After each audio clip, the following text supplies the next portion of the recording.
recorded.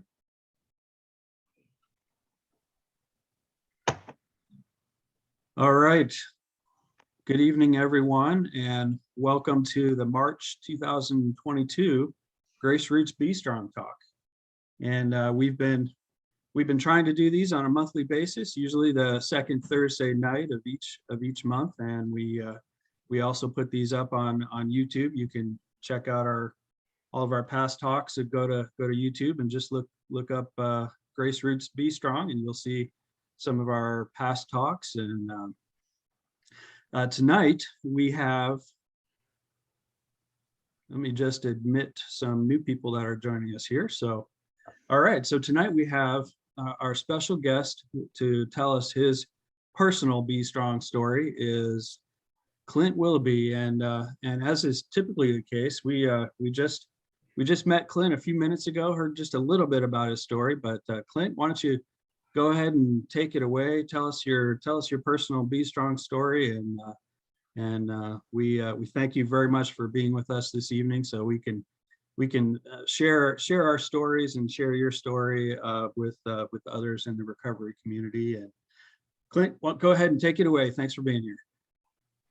Thank you, Jay. And Archie, thank you guys for giving me the opportunity to share my story with you guys. And thank you, Janae, for asking me.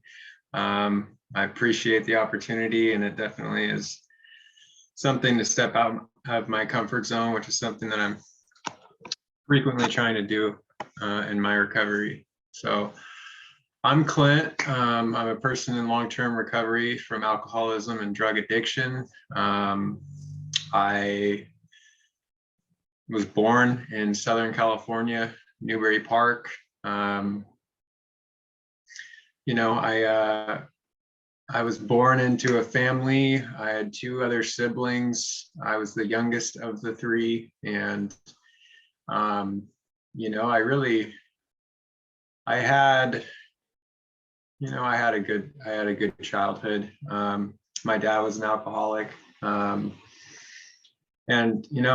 now I know that my parents did the best that they could with what they had, and they did really good with what they had. So Southern California, Newbury Park. So when I was growing up, as long as I can remember back, I felt different than the people that were surrounding me. The city that I lived in, it was very high class. My mom, she worked 3 jobs to support me and my 2 other siblings. And so what I saw growing up was that everybody had all these shiny things and cool things, and I wanted the shiny cool things too. And right off the bat, I separated myself from other people. I remember feeling that way ever since I was, ever since I can remember.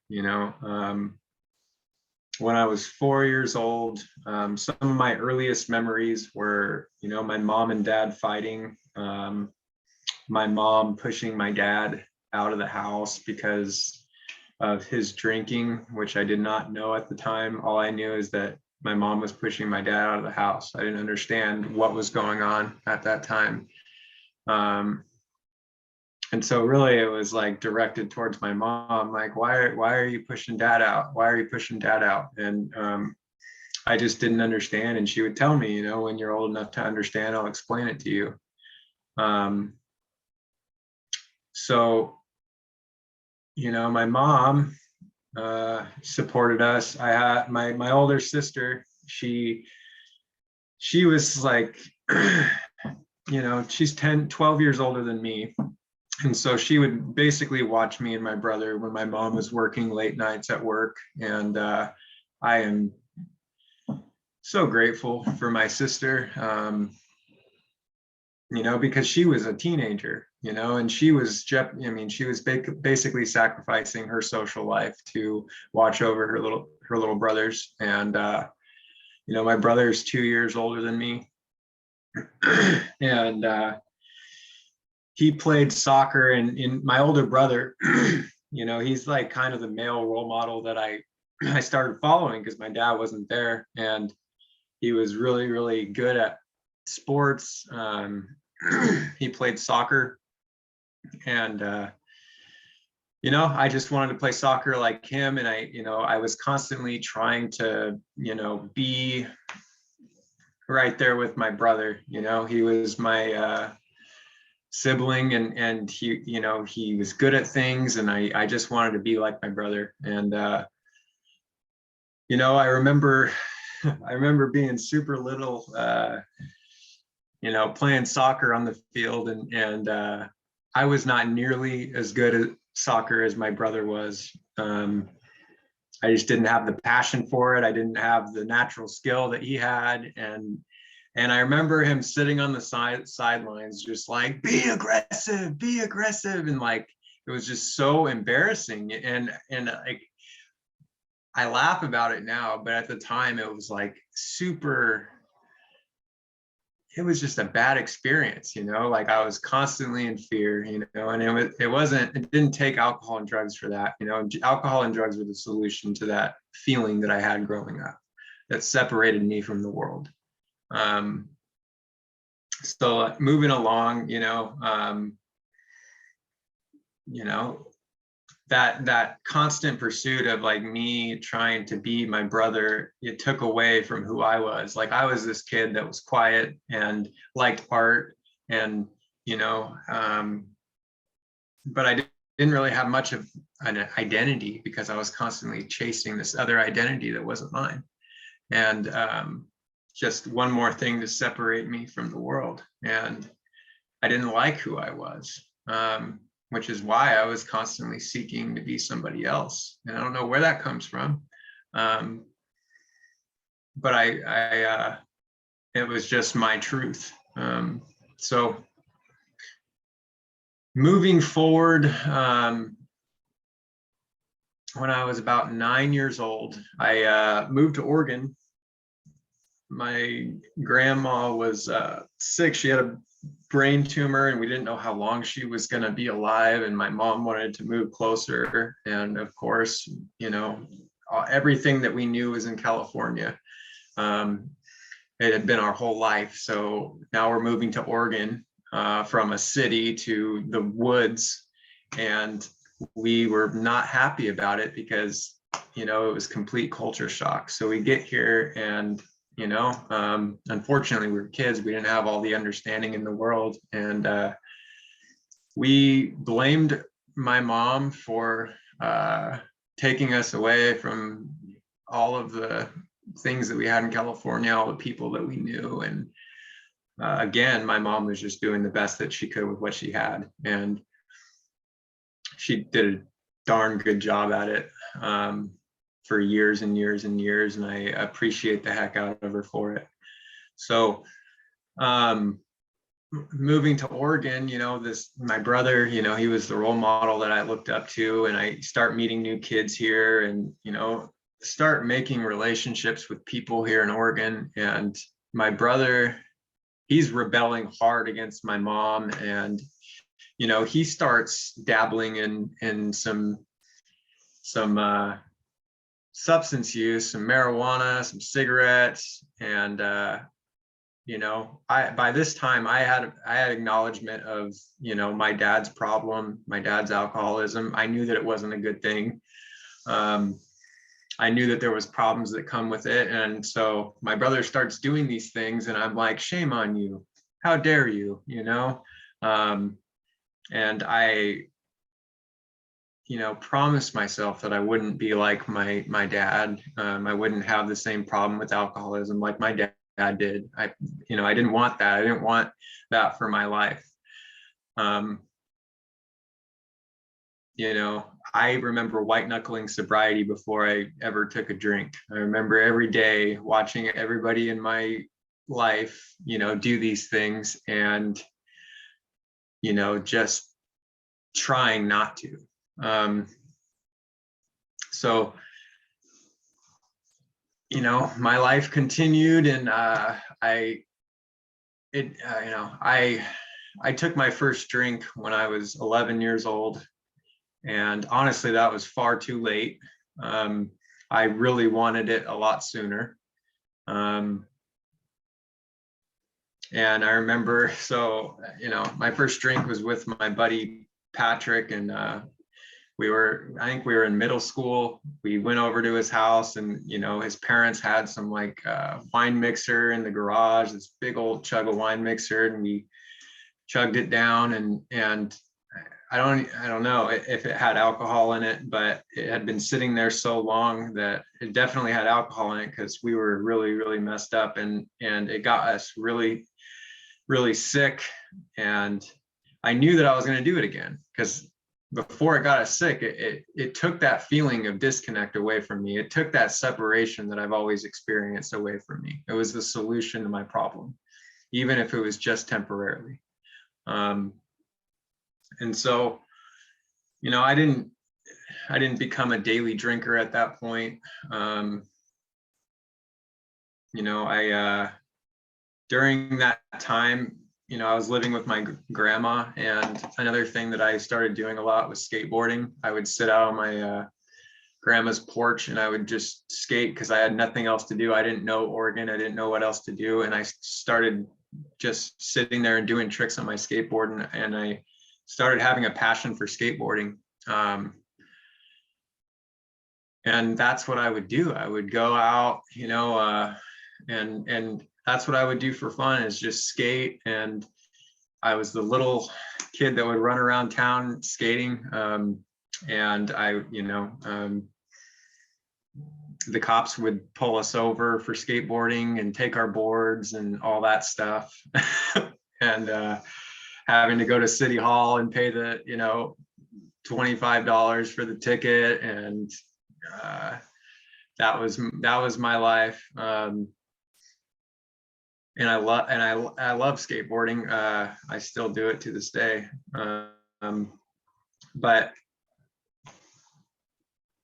I didn't drink a whole lot. There was some experiences that I had in middle school that I started drinking a little more. I remember, like, my buddy lived in Grants Pass, and I was living in Rogue River at the time, and we would go and, you know, take from his mom's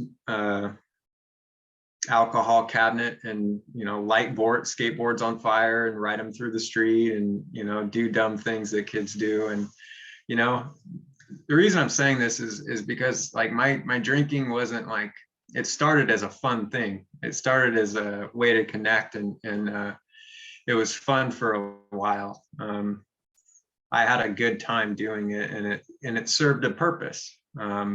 It got rid of that disconnect that I have been talking about. So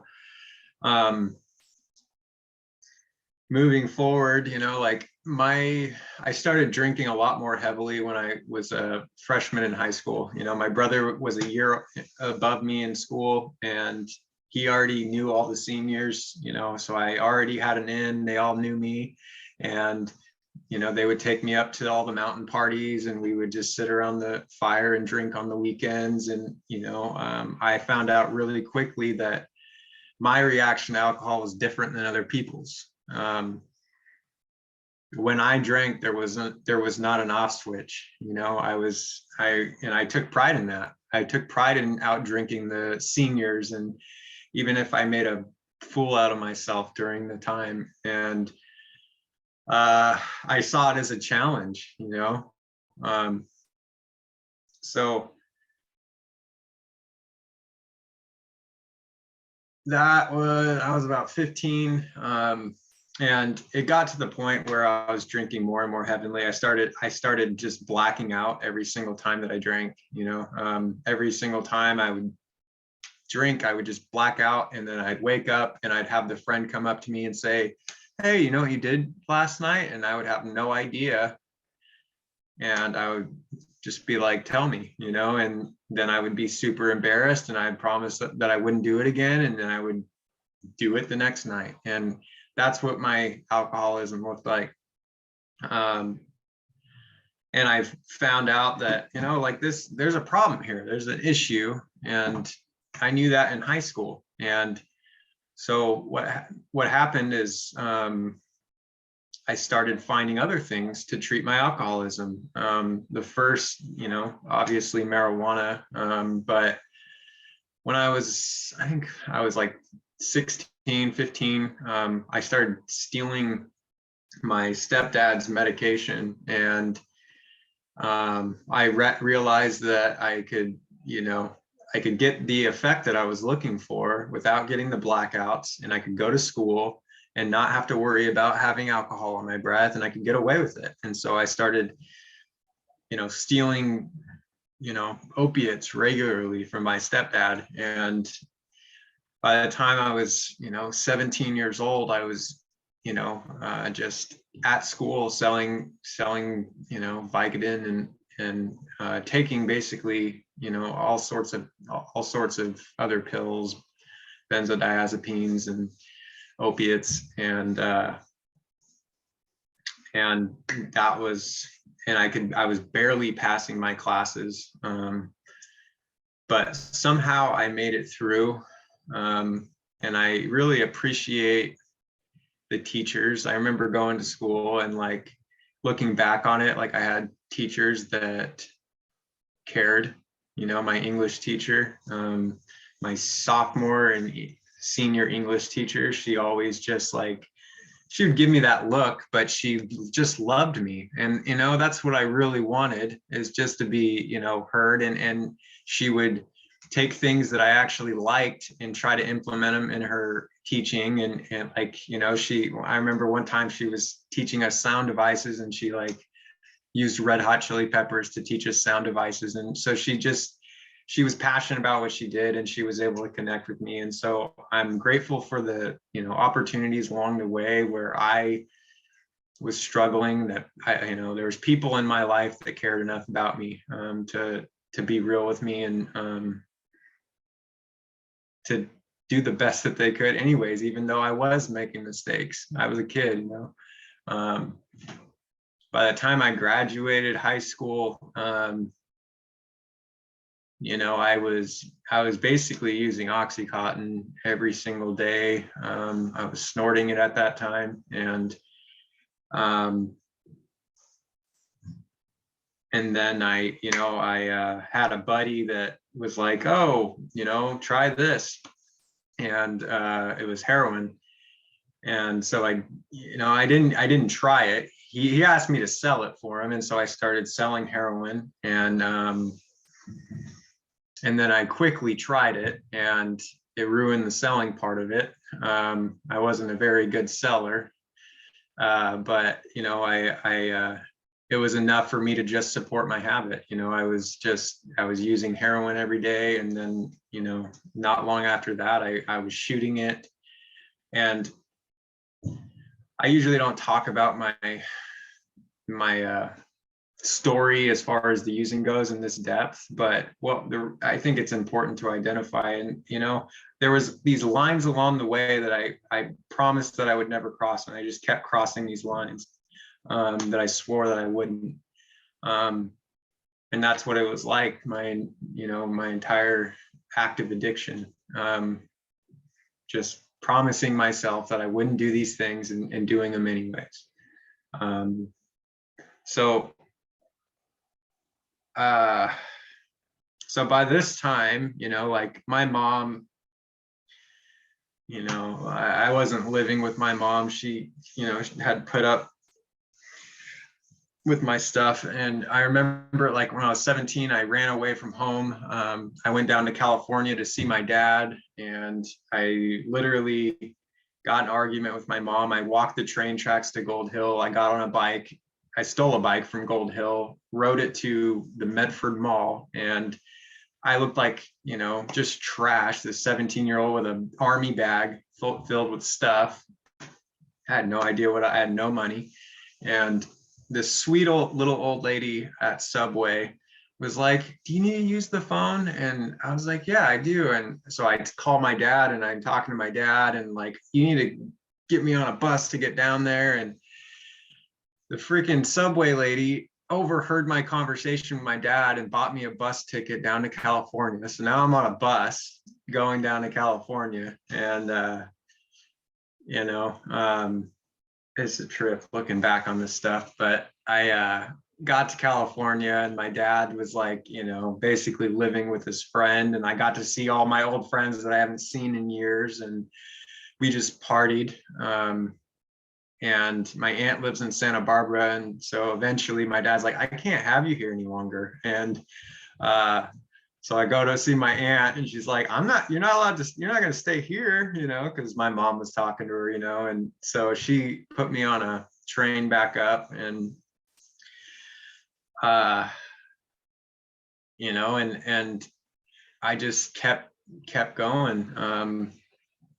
By the time I was 19, I was, you know, shooting heroin every single day. I was sick more days than I wasn't. You know, I remember like just I was really, really bad. And it's funny because nowadays, like, people look at me and they're like, I don't even see how you live that lifestyle. And I guess that's a compliment, but it's like, if only you knew, you know, because like I should be dead. I should be dead. And you know, methamphetamine was also part of that whole thing. It was, you know, I would go up and I'd come down and I'd go up, and it was just this constant just. And by this time, it wasn't fun anymore. And so I started getting arrested when I was 19, and got put on probation. And I was arrested probably 12 times within a year and a half, you know, going in and out of jail. Every time that I'd go to jail, I'm going to get out and I'm going to do something different. And I meant it with everything that I had. I wanted to do something different. And as soon as I, you know, was released, you know, it's like all of the thoughts of doing something different just went away. It's funny how that works with someone like me. You know, I could have all the reason in the world, and those consequences don't even come to mind when I'm in that place, and I have the obsession to drink or use. And during one of those arrests, you know, basically my buddy's house was raided, and I remember getting released from jail and going directly back to that house to see if they, you know, found what I had hidden after they raided it. And, you know, it was there, and I was afraid that they put up cameras and stuff. So I would go under the trampoline and hide out. And, you know, that's just what my life looked like. And so in that last year, you know, I remember I would literally just be trapped in this trap house, and I'd be terrified to walk down the street because I would have warrants out for my arrest, and I have to fear about, you know, getting arrested. And it just wasn't a fun place to live. I was, every single decision that I made was driven by fear. And it wasn't fun anymore. And by this time, my probation officer said, you can either go to treatment or you can go to jail one more time. And so I decided to go to treatment. I went to On Track, and, you know, I would go to these groups, and people were, you know, like staying sober. They were saying that they were staying sober, and I continued to get loaded and go to these groups, and I would lie about the 2 days that I didn't have. And, you know, I would just go loaded. And I did that for 4 months, and I had this sweet counselor. Her name was Leah. And, you know, she just listened to me. She didn't even bring up my positive UAs. She just was there to hear what I had to say. And she, you know, I needed that. I needed someone to just listen. I needed someone to just be there for support. And, you know, then I had another counselor, and her name was Amanda, and she would just ream me. And it was good to have both those things, you know. And somehow, I think so, like eventually I got tired of going to these groups and lying about, and my pride was hurt really, really bad, like, I can't do this. And I think that pride and God kept me sober long enough to just do something different. I don't know what else to amount it to, because I don't remember like the significant thing that happened that I'm like, I'm just going to stay sober. I don't remember that. My sobriety date is April 10th, 2014. And, my counselor, Amanda, she said, come to this convention that we're doing, that she was a part of, and you're going to pour coffee for me. And I'm like, that does not sound like a good time to me. Why would I want to do that? I was very selfish and self-centered and only interested in what Clint wanted at this time. But for some reason, I listened to her. And it was the first time that I can remember that I took direction from somebody else, and I needed to do it so badly, and I'm really grateful for that. I'm grateful for both of those counselors and, a couple others that were there. And I remember showing up to this conference, and I was like in my, normal attire, which was like just right off the street, skate rat Clint. And she's like, you need a button-up t-shirt. And I'm like, I don't even own a button-up t-shirt. And my aunt had came up and gotten me these swimming trunks from, my aunt spoiled me. She would come up and buy me stuff and then go back. And so she had just visited and she bought me these swimming trunks that still had the tag on them. So I went and returned them at Ross so that I could go get a button up to go to this conference to pour coffee for a bunch of people, and which was not my idea of a good time. I did not understand how that was going to help me stay sober. But I go to this thing and I'm pouring coffee, and I met my home group that day. I met a lot of people that I, have in my life today that day. And I met my sponsor, and I had a blast. I had a blast pouring coffee for a bunch of people, and being of service to somebody other than me. And also I got to see that the people in front of me were clean and sober and having fun in recovery and laughing and having a good time. And I wanted that so bad because I was miserable. I was done. I was beaten down over and over and over again. And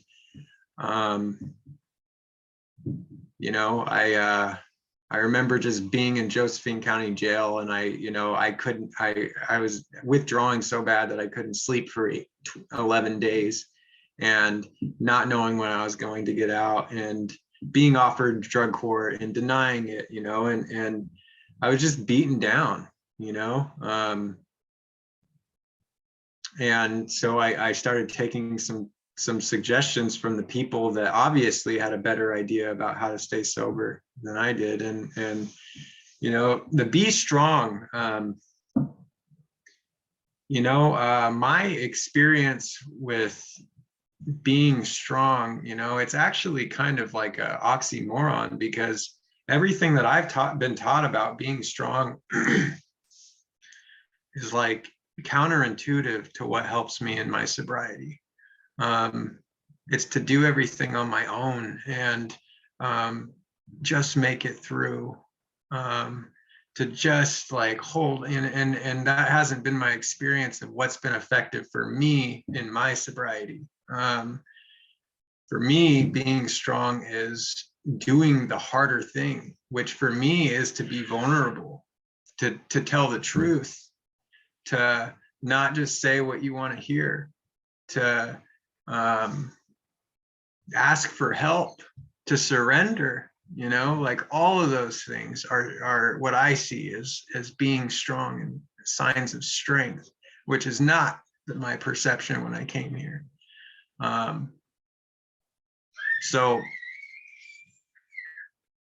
my first year in sobriety, actually, once I started taking these suggestions and just following directions of what other people were doing, I had a freaking awesome time in my first year because everything was new. I got to do all these things sober that I, had never done before. And I perceived the life that way in my first year. It was just like, this is cool because I've never done it. Like, I thought I hated bowling. I went bowling and like found out that I actually liked bowling, I can actually make it go sideways now and go on a curve, like I found things out about myself that I didn't know. And I remember I got to, I took up skateboarding again. I was skating a lot, and me and my buddy were involved with this young people group that is like, nationwide. And so he had this little Volvo, and we would go all across the state and, basically the Western United States, and go to these little activities. And so now I was not only meeting people in Grants Pass, but I knew people all over the state of Oregon, and that were also young and in recovery. And I needed that so bad. I had so much fun, and I got to see that just because I got sober at 22 didn't mean that I couldn't get sober.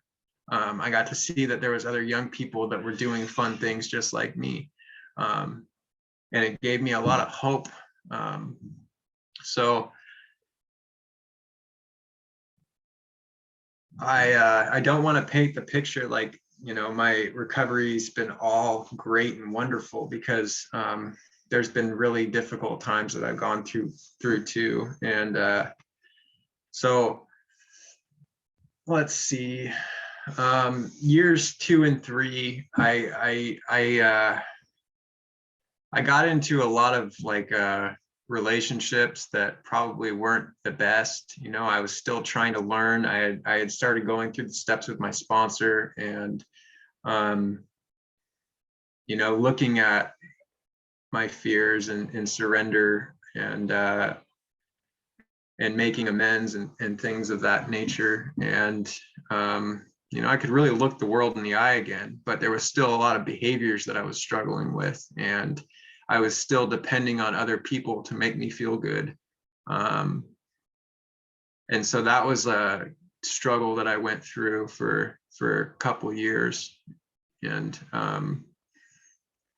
it was not easy. I got into a relationship with somebody who didn't stay sober, and I got to watch them go through a lot of hard stuff, and I really just wanted to save them and put my cape on and make them all better, and I couldn't. And it really just beat that powerlessness into me, and showed me that, I can pray for people, and I can be there, I can be an example. And sometimes that's the best that I can do. Just be available. But I do want to talk about my experience with making amends, because it's been a powerful experience throughout my entire sobriety. We came up here to see my grandma. I also stole from my grandma a lot, and she's one of the amends that I struggled to make, because I didn't want to do it out of selfishness. And she was like really struggling at the time of me going through my 9th step. And she ended up like getting better, and was actually like functioning and was on a better path. And I was able to make amends and ask what I could do to make things right. And she just said, like, keep doing what you're doing and stay sober. And I got to be there when she did pass away, which was something that was really hard for me to go through. But I got to be there. I got to be there with my family. I sure as heck wouldn't have been there if I was loaded. And so it's a blessing. And so that was something that makes me grateful, for what I do have. Another experience that I had with making amends was with my dad. He passed away, a year ago, and I had a lot of resentment towards my dad for not being there all those years. And I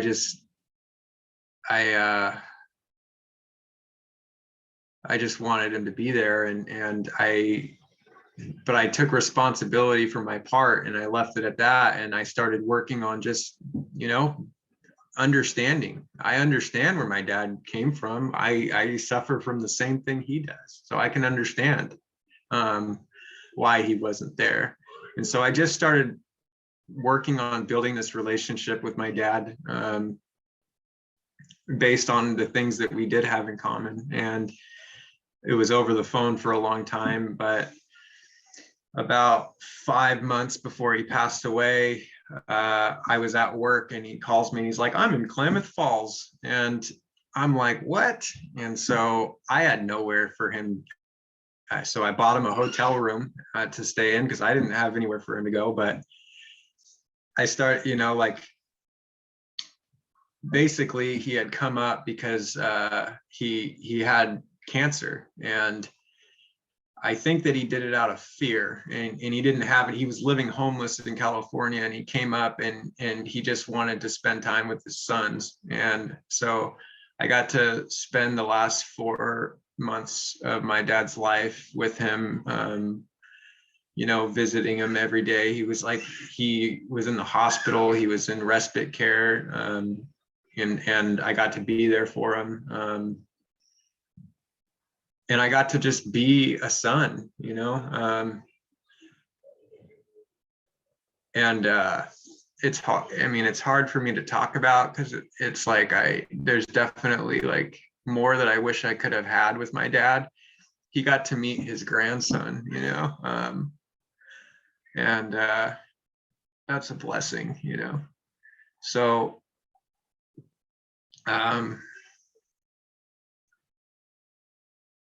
when I started going to school when I had about a year sober, and I got my associate's degree, and I became an alcohol and drug counselor, and that's also a huge part of my story. I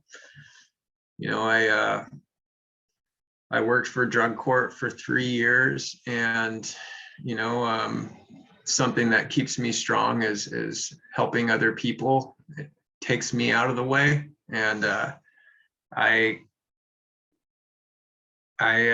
love drug court. I didn't actually go through it because I denied it. I told Judge Baker that I didn't want to do it, but I've gotten to go down to the jail and see people that were in that same place that I was when I was in full withdrawal, just miserable and had no hope, and tried to just give them hope with some words, and watch them completely transform their lives. And in a year-long program, you get to see some pretty significant miracles happen through that process. And I am so grateful for the opportunity to be a part of drug court for those 3 years. And it's funny, as I remember going to every Friday we would meet for staffing to go through the docket. And one day I go to staffing, and there's Officer Fraunfelter, and he had arrested me before, and I was like, oh no. And so now I'm working side by side with one of my arresting officers, and so I got to go to Houston and Washington DC with him, and it's just crazy. That's not the life that I thought that I was going to be living. I would have never even thought that what I would have wanted, to be honest with you, when I first got sober. But I got to be a part of some of the, I like to think that, I just got to be a part of a positive thing in the community. And there's so many people that don't get the opportunity to treat their substance use problem as the disease that it is. And they only get to treat it with incarceration. And so I strongly believe in rehabilitation, and I know that it works because I've seen it. I see it all the time, and I'm so proud of a lot of the people that, I see just showing up. It's a huge deal for somebody like me to just take one step forward. And so, that's been a huge part of my experience, but also I also have to work my program of recovery outside of being a counselor, and I have to do my own thing and take care of myself and my recovery also. And it's challenging. I'm not going to lie to you and say that it's always wonderful all the time, because it's hard to find balance in my recovery, but how I do that is I try to get on my knees in the morning and pray every morning. I sit in front of my, fireplace and I meditate for 5 minutes. I read out of a spiritual book to get my day started. Before I go to bed, I read the same reading every night and ask myself, like, where was I in fear today? Where was I selfish? Where was I dishonest? What could I have done better? And taking inventory on a daily basis. I try to make sure that I don't usually write it down, but I ask myself those questions, and I'm constantly trying to practice the 10th step in my life, the 11th step in my life, and the 12th step in my life. And I have guys that I've had the opportunity of working with, and taking them through the steps as well. And it works for me. It works amazingly. And I'm not crippled by fear on most days. I'll tell you this cool story. So I'm going to tell you guys a cool story. So, like, I just bought a house, which is a blessing of recovery. It's not all that important, but so my stepdad's like, yeah, I'm gonna help you with it. When I bought the house, there's dry rot on the side, and he's like, yeah, I'll help you with it. And life got busy. He wasn't able to help, and I got dry rot. It's spreading. I'm like, I gotta take care of this. So I call my old sponsor, and I'm like, hey, how much is it gonna cost for me to fix this? Can you come help me? And he's like, yeah, I'm busy right now, but I'll get back to you. And he didn't get back to me that day. So the next day I'm like, I'm just going to freaking do it. I'm just going to do it. I'm not a construction worker. I don't know anything about this, but I YouTube it, and I start drilling away on the side of my house, and, it turned out all right. And the reason I was able to do that is because I was willing to. I was willing to have a new experience. I was willing to fail if it meant failing. And I was willing to overcome that fear of not doing it right.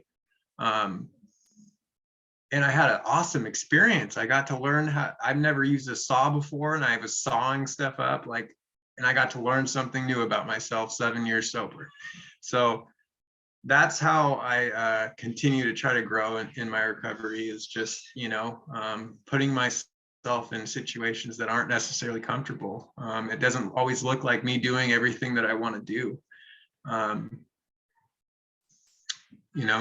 4 years ago, I actually went to a little camp out down in Shasta, and I ended up meeting my partner, who I'm currently with. And I'm a nutcase, so I'm down there, and we're in this meeting, and after the meeting, we were going to go jump off some waterfalls. And I tell her, I'm like, hey, I'm Clint. I'm going to go jump off these waterfalls. And she's like, you're crazy, And so I thought she didn't like me at all. And I ended up jumping off these waterfalls, and leaving the next day, we go to Black Bear Diner, and she happens to be working. And so I started talking to her and got her Facebook, information and stuff. And she, we started messaging each other.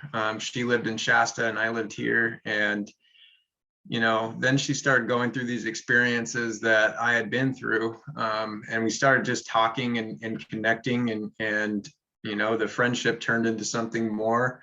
And, you know, I have a partner who is also walking the path of sobriety with me, and I'm grateful for that. Because she understands what it takes for me to stay sober. She understands what I have to do for my sobriety and how I need to put my sobriety first. Because without my sobriety, I don't have that relationship. I don't have my house. I don't have my child, which is the next part. So I have a 2-year-old son. He is the cutest little guy in the world.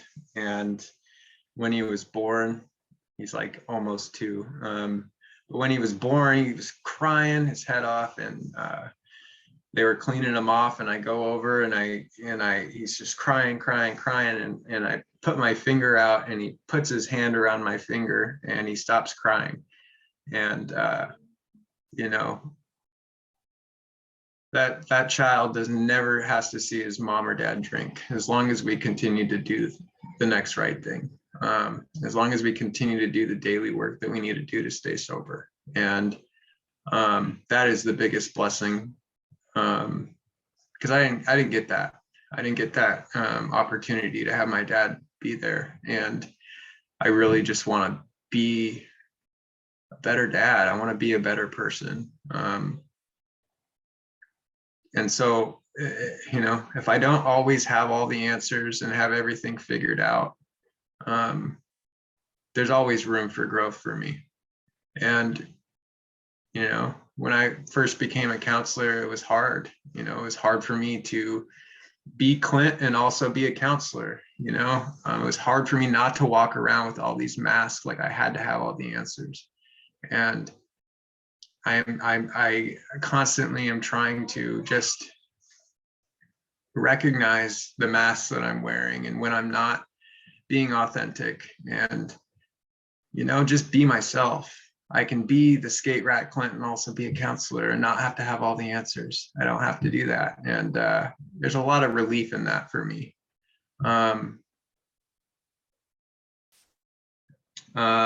So what does my life look like today? Well, I honestly, you know, like I have gotten way off track in the last 2 years. You know, a lot of my priorities got messed up, and I started slipping away from those simple things that I've already talked about, of getting on my knees and praying and things like that. And I started obsessing about finances and all this stuff. And it got me to a place where I was really miserable in my sobriety. And I think that's important to talk about, because I think sometimes we can come up here and talk and paint a picture like everything's wonderful, and not talk about the real stuff that we go through. And that was something that I went through. I remember, you know, like I was depressed on a, you know, regular basis, and I was starting to just be afraid of everything. And it's funny, because that's how my disease manifests. Like I can start experiencing the same problems in my life sober as I was when I was getting loaded, and maybe not to the same extent, but internally I can feel the same sort of just spiritual sickness. And so, you know, a couple months ago, I told my sponsor, I said, you know, I just feel spiritually dead. That's how I worded it to him. And I was just honest. I was just completely honest with him. And, you know, he's like, okay, we can work with that. And why don't we go back to, you know, what you did when you first got sober, you know, try to go to more meetings, make sure you're getting on your knees. And so I put this thing up in my car. It's just a list of daily things that I need to do. And it reminds me of what I need to do. And it's amazing how much better my life is when I do these simple little things on a daily basis, how much it impacts my day and how much opportunity presents itself. You know, when I feel spiritually well, I have all sorts of doors open for me. Instead of me running around just trying to like open doors and, you know, control everything. And, you know, I just have doors open, and if it's effortless. So I'm in a pretty solid place in my recovery right now, and I'm grateful for that. These past couple of months, I've had a lot on my plate, and I've still been okay. That convention that I went to at 14 days sober, I'm chairing that this year. And so I get to be a part of it on a much bigger level than I was when I was brand new coming in. And it can be, it's just a blessing to be a part of. But there's also stress that comes with it too. And I get to walk through that with grace and dignity. Yeah, I learned that from Amanda, my counselor. So anyways, I think that, if you're new to recovery, or if you're struggling, or if you're, not, if you're struggling and you've been in recovery, or if you just don't know what to do, what has helped me is surrendering my, control, getting on my knees and praying. That's something that's helped me. And I didn't even believe what I was praying to when I started. My idea of what spirituality has grown over time, and it's not the typical religion that I believe in, but just the practice of giving my will to something else strengthens me. Taking direction from somebody that, has been through an experience that I haven't, reaching out, letting people know that I'm not in a good place. I need to do those things to hold myself accountable in my recovery. Because what help are people going to give us if we're just not being honest? And I know that it's hard. And so there's a lot of ways and pathways to recovery out there. And so, whether it's Celebrate Recovery or, NA or AA or anything like that, there's support in all of it. So allow yourself to just be uncomfortable, because you're going to find comfort in that uncomfortability over time. The things that you didn't like to do are going to become comfortable, and you might learn that you do like to do them. And so I think I'm going to end with that. Thanks so much, Clint. Great job telling your story. I sometimes throw some questions at our guests, but you covered pretty much all the questions that I would normally ask when you're done. So good job covering your story and telling your story. Lots of things to say congrats about, house, recovery, and just, family. So many things to say congrats about, but I think the best congrats is congrats on saying yes to pouring coffee early in your recovery.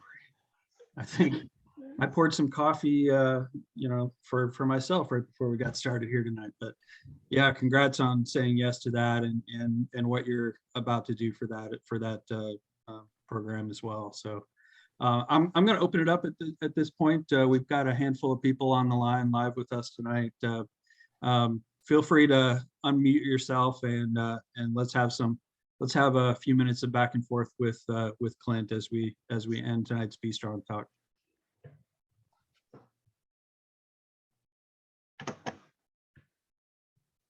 Janae, are you gonna go, or do you want me to go? It's either me or Janae that goes usually. You can go first. So Clint, I'm always like proud of you, but I'm more grateful than anything. So for a lot of you guys that are here, you might not know, but Clint was actually my counselor while I was in drug court. And every time I went in there, I felt safe, and I felt appreciated, and I felt like I was always getting acknowledged for everything that I was doing right, instead of reprimanded for all the things that I was doing wrong. And even if I was doing something that was taking me off course, Clint had this really beautiful way of like setting me back into a place where I would get my head straight again. And that safety like provided me so much comfort from everything that I had been through. And you like have a gift to be able to like give this kindness that I really had never experienced before, you know, and a lot of you and the other counselors did up at Choices. And that kindness is something that I needed to see that human that existed still in humans. And I appreciate that still to this day. You are a huge reason, like you and a few other people are a huge reason why, like, you know, I'm clean today, and you inspired me to like go to school. That's right, Clint, you inspired me too, brother. There's Ben. And Love you, Ben. Inspiration Nation, dude. I am on a live right now. What are you Oh. doing? So you inspired me to go to school, and you got excited when I was going to school. And like, I remember when I had my license and you were like, you're like the only person in drug court that has their license. And I will never forget that, because that felt really good, you know?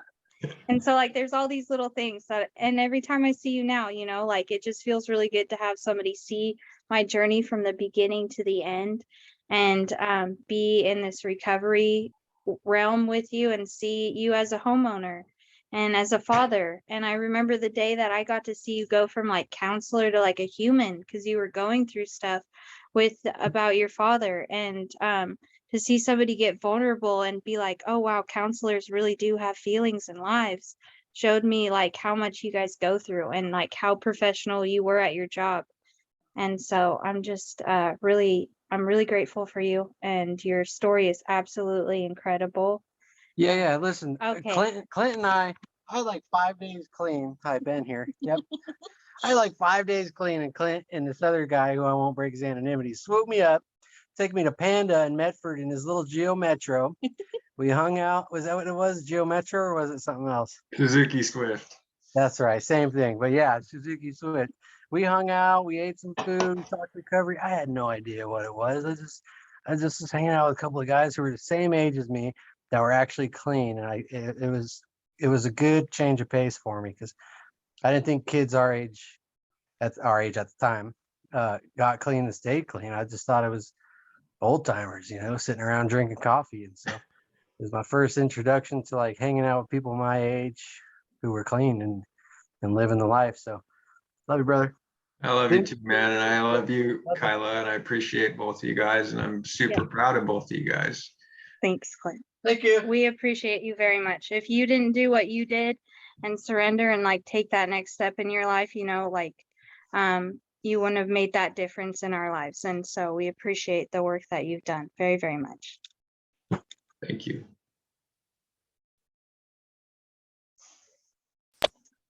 All right, thank you. Can you hear me okay? Yes. Okay. Thank you for doing this. I think you touched on like everything that you could have possibly touched on with like your whole journey. And then, you know, the be strong thing was incredible. Like the way that you wrap that around, because it's real, you know, like we're, you know, having feelings and being vulnerable and showing our weaknesses, you know, is stuff that we're taught not to do. And, you know, the way that you explained that was awesome. And then just the whole story with your son, you know, breaking those generational curses is like, that's what I'm all about. And that's why I'm in this business. You know, I don't want my kids to ever have to see me like that, you know, again. And so that was just an incredible story. I think I cried like 3 times. It was really awesome. So you did a really good job. And yeah, I remember Clint telling me that he had already been a counselor for a while, but he had told me that I was one of the worst come downs that he had ever seen. And because him and Carol had came and visited me in jail. And you know, I was like, dang, that's pretty bad. Like, how long have you been doing counseling for? And so that's like one of the, you know, something that reminds me, you know what I mean, to continue doing what I'm doing, because, you know, I don't want to be seen like that again, you know? I mean, that's pretty bad. But I said it with love. yeah, you said it with love. I appreciate you, and thank you for everything that you've done for, obviously you've done a lot for a lot of people, and you staying clean, created that ripple effect to help other people. So I appreciate thanks. you, Janae. Thank you for the opportunity. Thanks for asking Yeah. me. Yeah, Proud of you. thanks.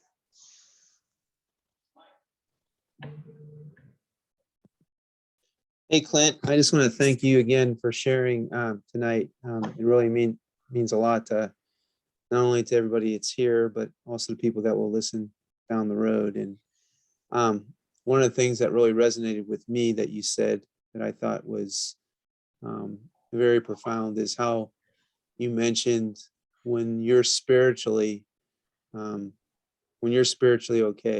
when you got yourself together, when you're like internally and spiritually aligned, that things just seem to happen. You don't have to worry about knocking on doors or anything like that. I think that's really important because I think that's right on. I think nature and the world responds to us when we're aligned internally and spiritually. So I thought that was really, really powerful. So thank you. Thank you for the opportunity, Archie. Thanks. An amazing story too, buddy.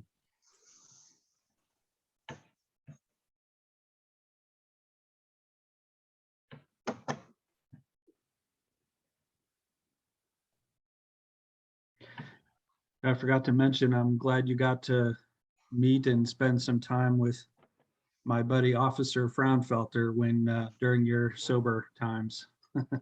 He's a friend of mine as well. So anybody else on the line tonight want to say a little bit of back and forth with Clint before we let him go and let him get back to his evening? I think I heard his 2-year-old in the background there once or twice during the testimony. Anybody else want to say a few words before we call it a night?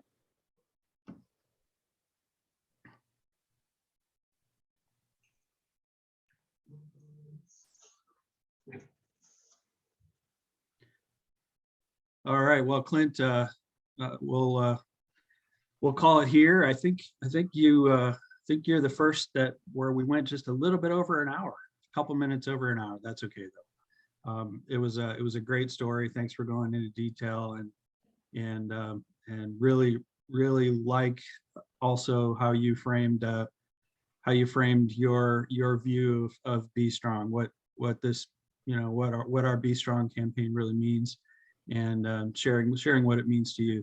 Thank you so much for that. So we'll be putting this up on YouTube within the next few days, and you can share this with others because it's a great story that's certainly deserving to be shared with those who weren't able to watch it live tonight. So thanks again, Clint. Everybody have a great night, and we'll see you next time for Be Strong. Thanks again. Thank you, guys. Have a good night. You as well.